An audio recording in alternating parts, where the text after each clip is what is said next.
La DGSN a poursuivi au cours de l'année en cours la mise en œuvre des dispositions de la stratégie de lutte contre la criminalité pour la période 2022-2026. Cette approche intégrée a permis d'obtenir des résultats importants, illustrés par une baisse notable de 10% de l'aspect général de la criminalité, c'est-à-dire le nombre de cas et d'affaires enregistrées, dont le nombre a atteint cette année 738 748 affaires, permettant d'appréhender et de déférer devant les différents parquets 723 874 personnes.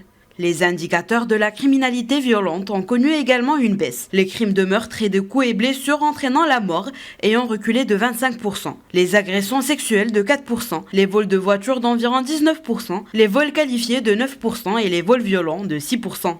Parallèlement à la baisse des indicateurs de criminalité en 2023, le taux de la répression, soit le taux de résolution des crimes commis, a continué à enregistrer des niveaux records pour la 7e année consécutive, se situant à 95% du total des affaires enregistrées à environ 92% des crimes violents.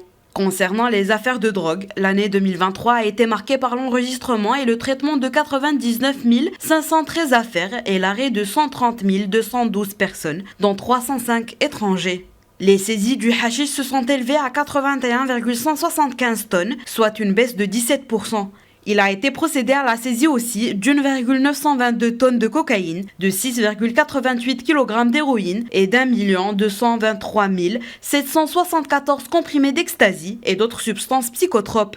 Toujours dans les affaires de drogue, l'année en cours a été caractérisée par la mise en œuvre d'un plan d'action visant à lutter contre la production et le trafic de la drogue chimique, connu sous le nom de l'PUFA, avec l'implication des éléments de la force spéciale de la Direction générale de la surveillance du territoire national, de l'équipe de recherche et d'intervention de la Brigade nationale de la police judiciaire et tous les services décentralisés de la Sûreté nationale, ce qui a permis d'assécher le trafic de ces drogues de synthèse et d'arrêter 575 personnes impliquées dans ce trafic, en plus de la saisie de 5175 kg de cette drogue. Quant aux crimes liés aux technologies modernes et à la cyberextorsion, ils ont enregistré une augmentation de 6%, avec près de 5 979 affaires, tandis que le nombre de contenus utilisés dans ce type d'affaires enregistrées a atteint 4070, alors que celui des mandats internationaux émis s'est établi à 842 contre 752 au cours de l'année dernière. Dans le cadre de ces affaires, 874 personnes ont été interpellées et déférées devant la justice. Pour ce qui est des affaires de sextorsion, les services de la Sûreté nationale ont enregistré, au cours de cette année, 508 affaires,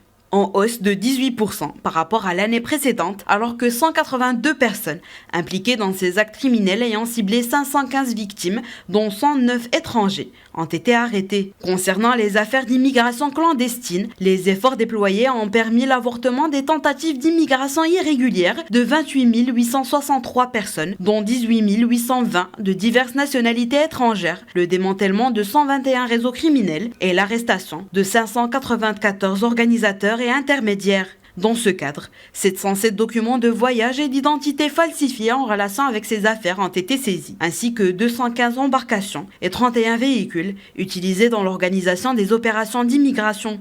Dans le volet relatif à la lutte contre le terrorisme, l'extrémisme et l'apologie des actes terroristes, la Brigade nationale de la police judiciaire a déféré cette année, devant le parquet compétent, 29 personnes soupçonnées d'être impliquées dans ce genre d'affaires. Outre les cellules terroristes qui ont été démantelées par le Bureau central des investigations criminelles relevant de la Direction générale de la surveillance du territoire national.